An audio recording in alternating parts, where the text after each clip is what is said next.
Qizim, nimasi bu? Kimsan James Jackning qizi kollejga shunday kiyinib borsa-ya? Birinchi kundan hamma menga boyligim uchun xushomad qilishini istamayman. Bu nimasi? Velosipedda ketmoqchimisan? Kollej ancha uzoq. Qo'riqchilar o'zlari eltib qo'yadi, nima qilasan o'zingni qiynab? Yo'q, dadajon. Boshqalardan ajralib turishni xohlamayman. Keyin menga hamma soxta munosabatda bo'ladi.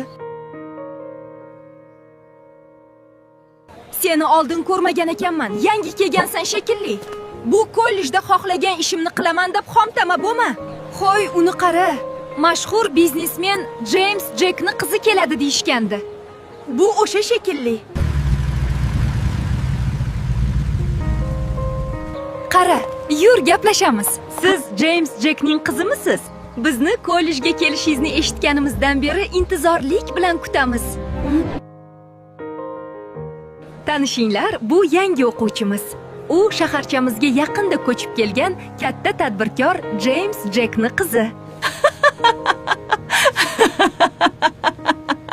Nimasi kulguli? O'rningni bilib o'tir, oyoq yalang. Sen ham yangi kelgansan, nega seni tanishtirishmadi, hayronman. Darsda rosa asabimni buzding. O'zingni kim deb o'ylayapsan, oyimcha? Usti boshingni qara, odamni ko'ngli ozay deydi. Qara, anavi seni oilangni avloddan avlodga o'tib kelayotgan olmos ko'zli taqinchog'i-ku. Sendan o'g'irlab olibdimi? Bu o'zimniki, buvim sovg'a qilgan. Hech kimdan o'g'irlaganim yo'q. Bu yoqqa cho'z. Hali senmi meni buyumlarimga tegadigan? Qaytar, u meniki. Buvim sovg'a qilgan. Qilgan ishing uchun hali afsuslanasan.